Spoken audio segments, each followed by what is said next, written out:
हमारे साथ साधना में एक घटना हुई। 5वें या 6वें दिन जहां गुफा है ऋषि गंगा के, पहले हम वहां थे। आपको हमने बताई शायद एक दिन सुबह आके, तो वहां छोटी सी खिड़की है गुफा में लगी थी। अंदर पूजा करके साधना करके वहीं लेट जाते थे। 3-4 कंबल, ठंडी बहुत थी तो 3-4 कंबल गए को लगभग 20-25 कंबल थे, तो घेर के लगा लिए ताकि हवा ना आए ठंडी। तकिया लगा ली और 4-5 कंबल पहले दिन महाराज जी ही हमें उड़ा गए। बोले नहीं तो सुबह पता लगे साधना में ही टपक गए। हम कहा महाराज जी यदि मान लो ये कंबल ना इतने रखें तो क्या होगा? बोले आइसक्रीम बन जाओगे। तो पहले घेर के कंबल लगाए, फिर 3-4 का। अच्छा, जब हम आए थे 6 तारीख को तब भयंकर ठंडी, उसी दिन बर्फ गिरी। 7 तारीख को वहां बैठे अंदर तो सोए। 4 दिन ही गुजरे होंगे,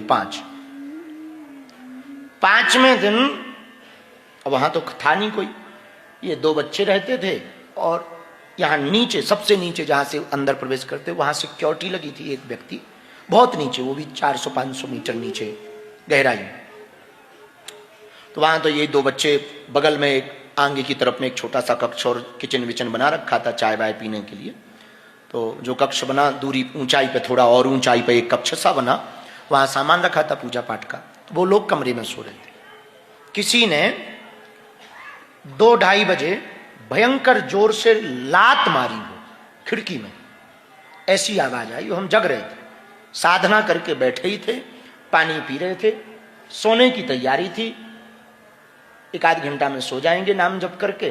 भयंकर जोर से लात मारी। तो हम सावधान होकर के हमने एक डब्बा, टॉर्च का डब्बा था, तो वो टॉर्च जलाई हमने। बाहर देखा तो कोई नहीं, ये लोग कमरे में सो ही रहे, कोई नहीं दिखा। तो भयभीत तो नहीं हुए पर थोड़ा मन में तो आया। तो एक चक्कर पूरा हमने गुफा का लगाया। लेकिन जैसे ही चक्कर लगाया तो ऋषि गंगा के पास एक बहुत विशाल पर्वत के कोने पर एक विशाल चट्टान है। उस चट्टान के ऊपर लगभग 18-19 फीट का ऊंचा सफेद कपड़ा पहने कोई महात्मा खड़ा हुआ रक्षा कर रहा था। हाँ,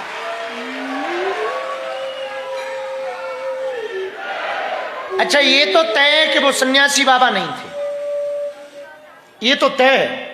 तो हमने अपने गुरु से पूछा, सन्यासी बाबा से, कि आज ये लात किसने मारी?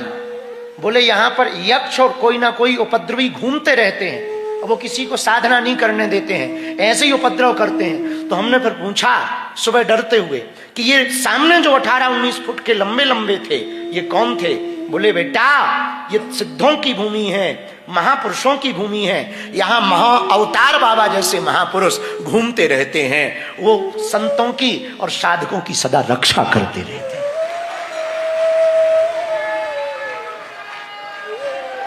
ये इस साधना के मध्य में हमारे साथ घटित हुआ। एक बात बोले, साधु हमेशा दयालु होता है, दयालु होता है। साधु के अंदर हमेशा दया रहती, चाहे वो सन्यासी बाबा हो, महाअवतार बाबा हो, नीम करोली वाले बाबा हो, अथवा वे कोई भी सप्तऋषि हो, कोई भी हो, उनके अंदर सदा करुणा। साधु का नाम ही है जो करुणा से भरा है। साधु को अपना कोई निजी दुख नहीं होता, साधु को तो दूसरों का दुख ही अपना दुख लगता है। और वो साधु तो वही है, मेरे पागलो, तुम भी साधु हो सकते यदि तुम्हारे अंदर दूसरों के लिए दया है, दूसरों के लिए करुणा है, तो तुम भी साधु हो। साधु के अंदर तो होता है। महाअवतार बाबा के बारे में हम उतना तो जानते नहीं थे। एक हमारे बहुत प्रिय हैं, परिवार जैसे, बल्कि भारत सरकार में वो बहुत बड़े पद पर हैं, सांसद हैं, दिल्ली में रहते हैं, झारखंड के हैं, देवघर के, और हमारे बहुत आत्मीय हैं श्री निशिकांत दुबे जी।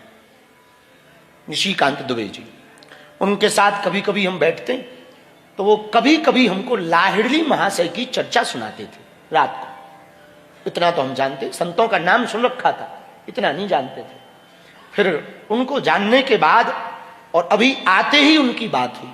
जब हम साधना के लिए आ रहे थे तो दिल्ली गए, तो उनकी श्रद्धा लाहिड़ी महाशय के प्रति बहुत, महाअवतार बाबा के प्रति।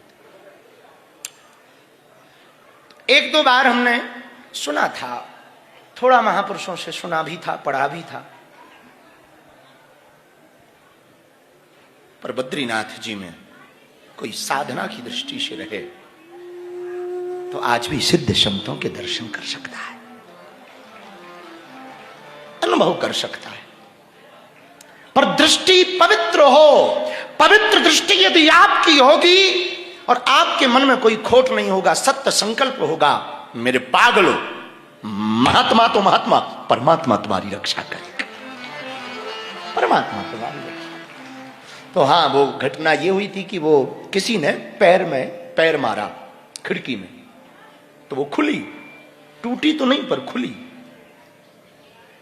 तो मन में भय नहीं आया, पर एक घड़ी आया, मेरे पागलों, यदि परमात्मा तुम्हारे साथ है, किसी महात्मा का हाथ तुम्हारे सिर पर है, तो तुम हार नहीं सकते।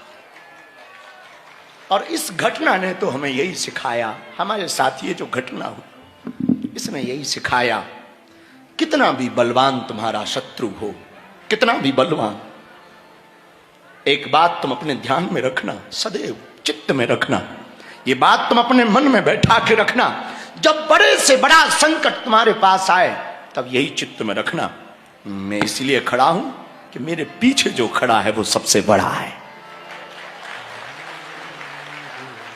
मैं इसलिए खड़ा हूं कि मेरे पीछे जो खड़ा वो सबसे बड़ा। लेकिन याद रखना, वो तभी साथ देगा जब तुम सर्वजन हिताय सर्वजन सुखाय, सर्वे भवन्तु सुखिनः सर्वे सन्तु निरामयाः, सब जगह सुख हो, ये भाव रखोगे तो ही वो कृपा करेगा। केवल तुम अपना भाव रखोगे तो वो कृपा ना करेगा।